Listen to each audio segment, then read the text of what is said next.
I'm really excited about our musical element today. Anthea is blending together the spoken word and performing, and I think this is going to be an incredible experience. Welcome, Anthea.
Hi, everybody.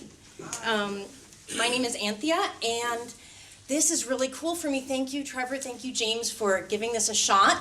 I also am a writer, kind of a baby writer, and I see a bunch of people here from my critique groups, from Willamette Writers. I see conductors that I've worked with. I see former students. I see colleagues from Thunder Egg Concert and Delgani String Quartet, and it's so fun to be here. So what this is I have just been signed by Paul Dry Books to publish my memoir, Crescendo, and I thought it would be kind of fun to work out a kind of a book reading that would be mixing in music. And so I'm just going to be kind of talking ad hoc about what's in the memoir, and I'd like to start with my best friend, which is my violin. And we're both from Chicago, and this violin was given to me at age 14 by my grandfather. And my grandfather was a super cool guy. He was an Appalachian farmer, and he had style to boot. He loved plaid, and he would often wear like a plaid coat with different plaid pants, and he was always smoking. He moved into our house when I was born, and basically my mom was too busy with the other kids, so he basically raised me for the first 6 years. He was a gambler, he was a drinker. Every moment with him had cards and had lots of smoke around it and had the ice cube sound. And he was hilarious, and he walked always with two canes. He walked with two canes, and his right foot was at a 90-degree angle. And the reason his right foot was at a 90-degree angle is because when he was a teenager on the farm in Sulphur Well, Kentucky, he had a tragic accident, and he fell into the farm equipment, and his right leg was nearly severed above the knee. And the only thing that saved that was that his father happened to be right there, was able to gather him on the horse and go desperately to try to find the visiting vet, because there was no, Sulphur Wells, I don't know if anyone's been there. It's hard to even find. It's like really disgusting, stinky pond with like one general store. Anyway, our family still has I still have family there. And there's nothing there. They found the vet, and my great-grandfather said, sew his leg back on. This is 1915. And the vet said, we don't know how to do that. And my great-grandfather took out his gun, and he said, sew his leg back on. And he held that gun to his head, and that vet sewed his leg back on. And my grandfather would always be like, he'd be like rubbing his legs, it was always numb, and he's like, well, he got enough of the tubes stuck together to make it possible. And so I draw inspiration from him because he's a yes man. He's an optimist. He's a great guy, and he would always be telling me these stories, and always the stories were different every time he told them, but that was kind of the beauty of it. And so he did he stayed in bed for basically a year, and there was only one school in Sulphurwell, and it went up to 8th grade, and he was the only person, luckily, in his family that had gone all the way through 8th grade. And so he realized his family told him he can't stay on the farm. They don't have enough money to feed another mouth if you're not working. And so he found the public high school in Lexington, Kentucky, a boarding high school. And he applied and he was accepted. And he realized, it's go and live or stay and die. And so he did. And he became an engineer, became a kind of crazy inventor. Like he invented like prototype Band-Aids and like the underwater bicycle, which was like didn't really. But anyway, but he was a great guy and basically was like putting heating in all the big buildings in Chicago. He moved to Chicago. He was in with the Prohibition. I think he was doing all the bad stuff. And he died on Christmas Day when I was 6, just a couple weeks after he had bought a house for us at 671 Lincoln in Winnetka, which interestingly enough, 10 years would become the iconic home in the Home Alone house, the Home Alone movies. So I grew up in the Home Alone house, and that's also weird. And then when I was 14, my parents said to me, E.B. Boston was my grandfather's name. E.B. left a trust for you that opens up when you're 14, and it's only for buying a violin. And so this is the violin that he bought for me, and right now I'm going to play Appalachia Waltz by Mark O'Connor for you for my grandfather.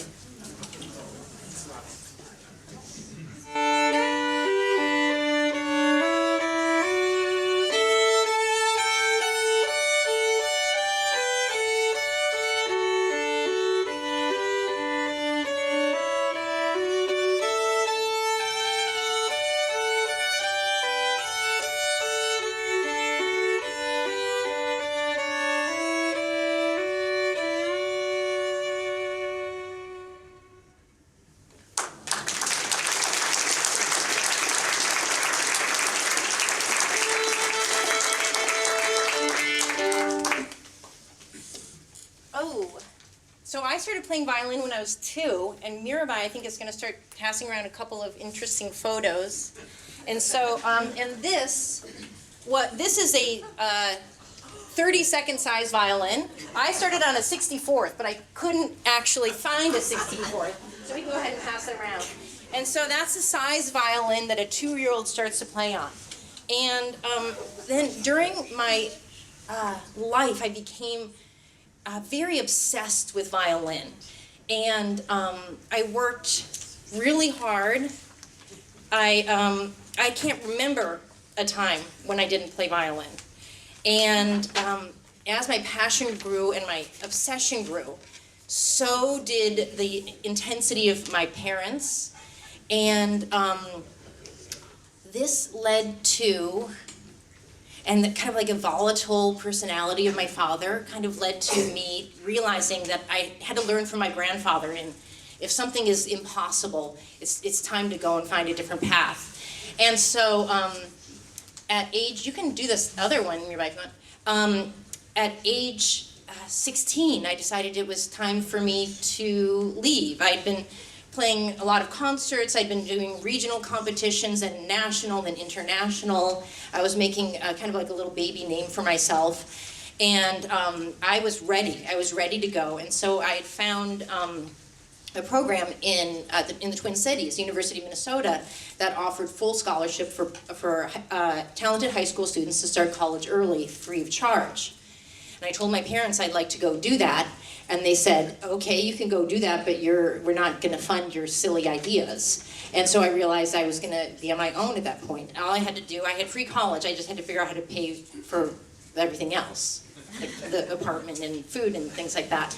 And so I left with a backpack and my violin and $437, and I made it up to Minneapolis. And my sister, who was there, my oldest sister, and she was just trying to make a living, she said, okay, I can roll out this futon in the kitchen of my studio apartment, and you've got 3 weeks, and you got to figure out how to make a living by that point. And I thought, I can do that, I can do that, I can do that. And I had already sent out my resume to like local orchestras, and I was selling my jewelry and handmade clothes. in some stores. That wasn't going to do it. And also, I planned, I wasn't going to be in University of Minnesota for very long. I had big plans. I wanted to go to the Curtis Institute of Music in 2 years. And I knew I had to practice 5 hours a day, and that idea of 10,000 hours is like a gross underestimate for how much you actually have to practice. So I needed a job that paid well and didn't take up a bunch of time. And I had 3 weeks to figure it out. And so about 2 weeks in, I saw a little square in the Help Wanted, strolling violinist needed on buffet night at Donatelli's Italian restaurant. And I was like, oh yeah, $25 an hour, I can do that. And I figured I needed $600 a month to live.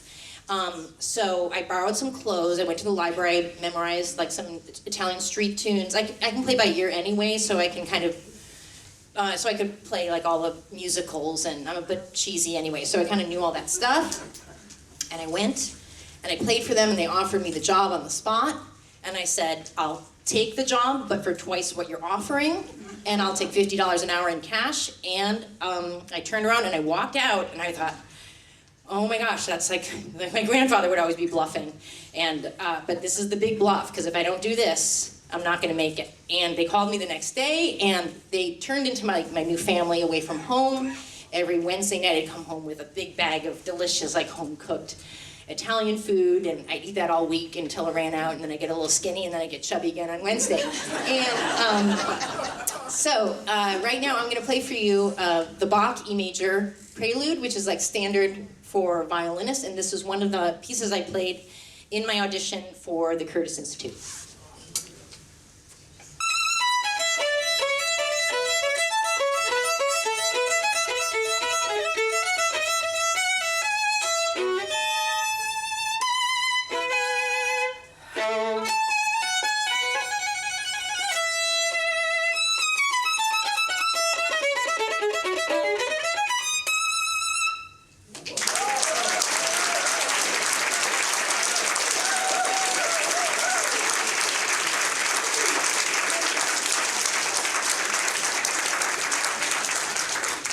Thank you. So I did get into Curtis, and luckily it's free also. So, for those of you who don't know about Curtis, it's considered to be the best music school in the world. It's had 150 students, all, I'm a little out of breath, all full scholarship. About 1/3 of those students are from North America, and they're individually selected by the 75 faculty, who include like Midori and Gary Graffman as of late, and amazing faculty. All these faculty have international careers. And did you hand out the other one nearby? What do you have there? Okay, yeah, hold on to that one still. So I got there, and I was feeling like pretty good about that. And then it became clear over the next 2 years that I was entering a place where everyone else had a headshot. I think some of you guys saw my headshot. But they had management. They had full concert calendars. Hillary Hahn was there, and she was 11 when I arrived, and she had a recording contract she played with Philadelphia Orchestra. She had a recording contract with Sony. And I had a certain amount of star power in the Midwest, maybe, but I was nothing. My obsession until this point was dwarfed by the work and obsession by all these other people, and I started to sink big time. And I wasn't even sinking to the middle, I was sinking to the bottom. And they couldn't care less, because they had Ray Chen, they had Yu Jia Wang, they had everybody. And if you weren't going to be up on the top, they didn't really care, because there were plenty of other people who were going to come in. And I started to doubt myself, and I still learned a lot, but I'm going to play for you a piece right now by Eugenie Sai, who was a Belgian virtuoso violinist, and he wrote 6 solo pieces based basically on Bach that I just played, and this one is the first movement of the second sonata called Obsession. I learned this while I was at Curtis, and he's obsessed with 2 things. Number 1, the Bach that I just played for you, and the second thing is the Dies Irae, the Song of the Dead.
had to practice that one with a metronome. So I did graduate from Curtis. I was proud of that. But I was pretty lost and pretty, I don't know what I was. But I found myself in the Yellow Wood. And I had 2 opportunities to choose from. And one was a call from Juilliard saying that they were going to offer me a spot at school for the next year, no audition required, and full ride. I always love the full ride because it's hard to make money. And the second one was a phone call from one of my high school friends from the Chicago Youth Symphony. And she called, she said, I'm living out in Portland, Oregon. I dropped out of Reed College. I'm pregnant. I'm living on a commune, and I want you to come and live here with me and help me give birth to this baby. And so I was like, that's like a no-brainer. So I bought an old Buick Skylark, and I headed across country with my violin in my backpack again. And I came to Portland, the first time I'd been here, and it was a wacky, wild time. It was exactly what I needed. It was the first time I was living without the pressure and the expectations that others had put on me, that I put on myself for my whole life. No one cared or even knew what I did. Anyway, it was pretty awesome. And I don't want to go into it, but you can read the book. And I played down on the Saturday market for money so I could get enough money for gas on the way back and all that stuff. And the birth, of course, I don't even need to say it. You got it in your head, right? It's like quintessential. It's got the midwives, it's got the drum circle, it's got the bodily fluid, it's got the screaming, and it's got the eating of the placenta together afterwards. It was just like, yes! Oh! And it was great. And so after I was done helping Lisa out, I thought, well, what am I going to do now? And before I left the commune, I went and I got a bunch of half-used buckets of paint. Mirabai, I don't have that picture of my car there, do I? Oh, darn it. And we painted it all together. It had handprints all over the side, and a big eyeball in the front, and then the octopus on the top, coming down. It looked great. And so, also when I was living in the commune, I realized, gosh, I've never played a piece by a woman. I've never been conducted by a woman. It never even occurred to me. So the idea of gender studies, women's studies, was kind of dawned on me for the first time. I thought, well, maybe I should do that. And it happened to be that in Cleveland, there was a rock band that needed a electric violinist. And there was a place that could give me a free gender studies degree if I agreed to play in their school orchestra. So I did that, and I had the most wonderful 3-year meltdown with drugs and love affairs and all this stuff, and the underbelly of Cleveland society. And it was great. It was just so great. And towards the end of that, I changed my name to Anthea. You want to hear my original name? Yes. It's so not me. Sarah Jane. That wasn't gonna work at all. And I got a tattoo. I did the whole thing. I did everything I was supposed to do.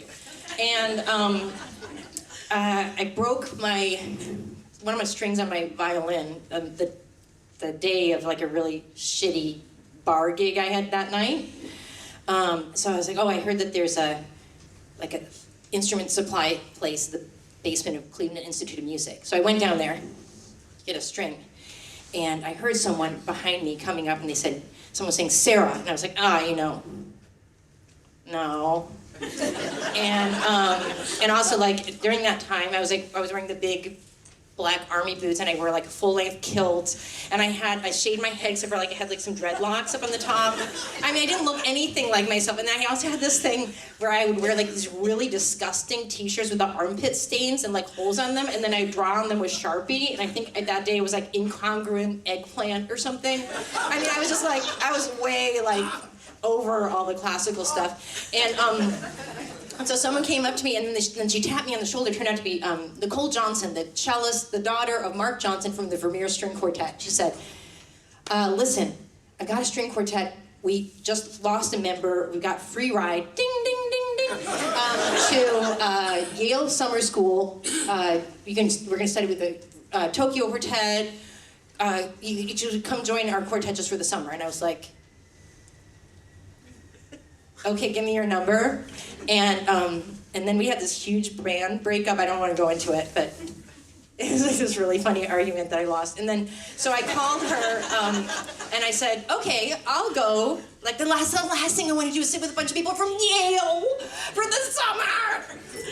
And I fell in love with classical music again. And I fell in love with that quartet. And I stayed with that quartet for the next 7 years. And we were in residence with the Emerson Quartet, and we worked with Isaac Stern, and we traveled everywhere. And Mirabai, you could probably hand out that stuff. And we won international competitions, we got management, we got recording contracts. It was like, yeah, woohoo! And then, okay, I gotta skip ahead here. I got a professorship. I moved to Connecticut. And I bought a farmhouse, and I met Jason in Aspen. We fell in love, and I started touring with Yo-Yo Ma, and all this stuff. I went to Tajikistan. That's crazy. And I had my Carnegie Hall debuts. Do you have that yo-yo, that cute yo-yo picture, Mirabai? And then I was like, oh wait, I should have babies. I need to have babies. And anyway, I need some water.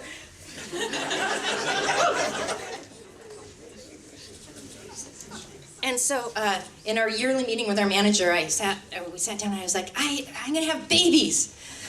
And he was like, Anthea, if you have a baby, we gotta give birth in December, because that's the low month. And I don't want to be inconvenienced by your whatever desire to start a family. And by the way, if you have a second baby, you're fired. And I was like, oh, no wonder no female soloists have babies. And no wonder no female chamber musicians have babies. Have you noticed that? They don't have babies because their managers say that to them and they don't put it in writing. They do that all the time. So we did our best. It took us years to try to nail that December time, and I got pretty close, October 20th, but he was pissed. He was pissed. I was like 5 weeks early. And I called him up from the hospital, and I told him the good news. And, but I also told him, I'm on bed rest. I had like totally super traumatic birth, and I don't even know how many stitches I have. I'm 3 weeks bed rest. I can't get up, and I'm bleeding all over the place. And I'm gonna get a sub for my concert in 6 days. And he was like, you're a healthy young woman. You can go to the concert, give your baby to a neighbor, and stand up while you play. And I thought to myself, we're moving. And so we sold our house, and we moved to Corvallis, Oregon. Yay. And I said, I'm not gonna just have one baby, I wanna have 2 babies, and I wanna be chilled out, and I wanna be in a pretty place where I can breathe the air, and I wanna be able to do whatever I want, and I love Corvallis. And so Jason was like, what are we gonna do there? I was like, we'll figure it out. And also for my grandfather, who's always like stuffing socks full of cash around the house, like under floorboards and stuff. And so I'm a big sock stuffer. And so I had like enough socks for at least a full year of doing nothing at all. So I was like, Jason, I've got the socks. If I can find the socks, I've got the socks. And so we moved out, and he got a job teaching at Willamette. I was concertmaster of Eugene Symphony, Portland Opera, and we had baby number 2, and yada yada. 4 years later, babies are 3 and 5, and a tragic bit of news reaches us, which is our old friends, the Artemis String Quartet from Berlin, have lost a member to suicide. And this, in the meantime, since we were students, this quartet has become one of the top several quartets, living quartets in the world. And they start a search, an international search for a 4th member. And this goes on for months, and I hear no announcement of that they found someone. And so 5 months in, Jason and I had started to tour again a little bit, and we were in Am I talking too long? I don't know. But anyway, let me keep it going. We were on tour at some beautiful southern place with like a leafy quad. And I said, Jason, they didn't announce that they have a new person yet. Do you think they would want to have me? And he was like, we talked about it. They don't want a woman. I mean, a German quartet is German men. A Dutch quartet is Dutch men. Sometimes there's a woman. There is yet to be a female international string quartet to this day. There is no female international string quartet that's at the top level. Not because there isn't one at the top level, obviously, you know what I'm trying to say. And do they want a woman to replace the German man? No. Do they want a non-German? Maybe. They would want someone who's Czech or someone who's Dutch. Maybe. But they don't want an American woman. And Jason and I walked around that quad for hours talking about all the ramifications for our family, for everything, for our kids, for our careers. And he said, Anthea, if you send that email to them, we're moving to Germany. You're gonna get the job. And I was like, well, I mean, he's always been like that with me. He's always believed in me more than he should. And okay, so I got the job. I was applicant number 241. I was the only person from America that they invited over. And for 4 years, we lived in Berlin. The girls were 3 and 5. We moved on 2 weeks' notice. And things at home in Berlin were not going well. Not well at all. Jason had given up his career. He was basically a single father of 2. I was on tour all the time. If I was back in Berlin, I was at the university, catching up on my hours. I did my best, but I was gone. And about 4 months into the job, I was taking the fast train from Berlin to a concert that night, and my violin was stolen on the way. I had to go to the police. I barely made it to the concert on time. Someone handed me a violin that someone had offered for me to play. We were playing the Schubert Death and the Maiden string quartet, which I'm going to play for you guys in a minute. I've recorded the other parts, and I'll be playing the missing part.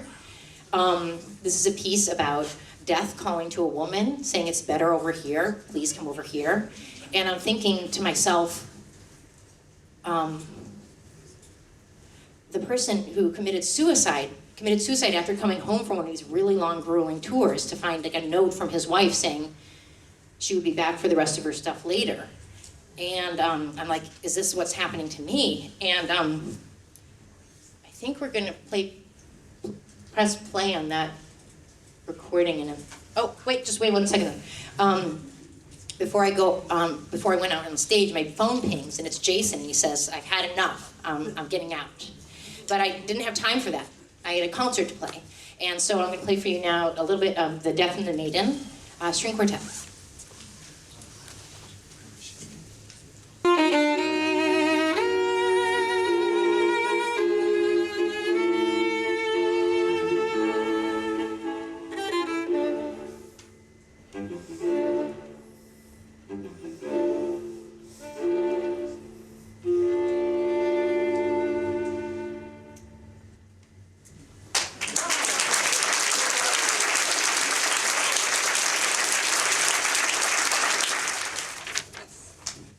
Yay.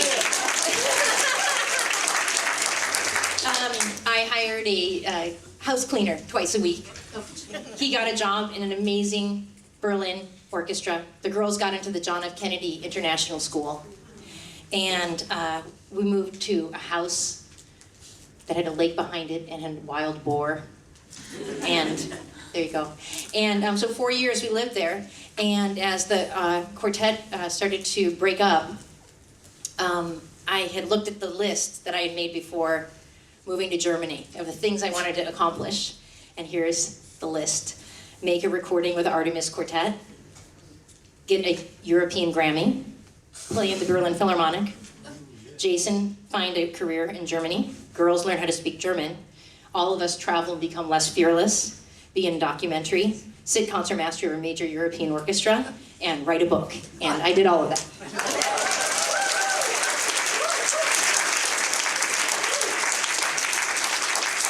And so we moved back to Corvallis. We couldn't think of anywhere better to live. No offense, Portland. We'll come up here someday when the girls are in college. And I'm going to play for you a piece by Kenji Bunge, which who I've known since our days in the East Coast, and it's just a wonderful little piece.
This is my younger daughter, Mirabai.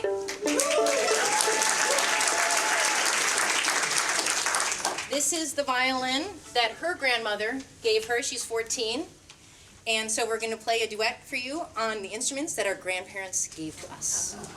Okay, just double check. I mean, you're top.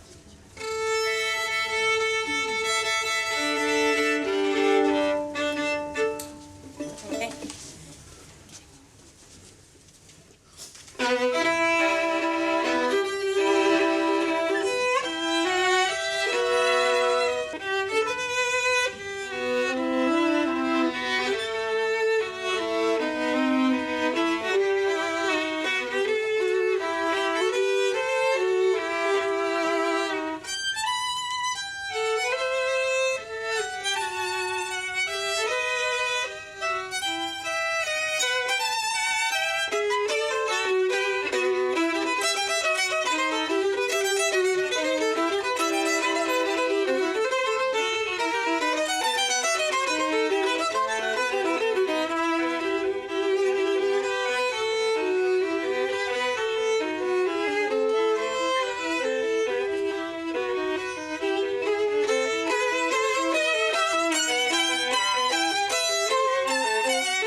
One teeny, like 30-second encore. Do you guys want to hear that? Yeah. Okay, so this is kind of fun. So 57 years ago, Champaign-Urbana, University of Illinois, there's a young woman who is walking along the corridors in the practice rooms, and she hears a cellist play a piece.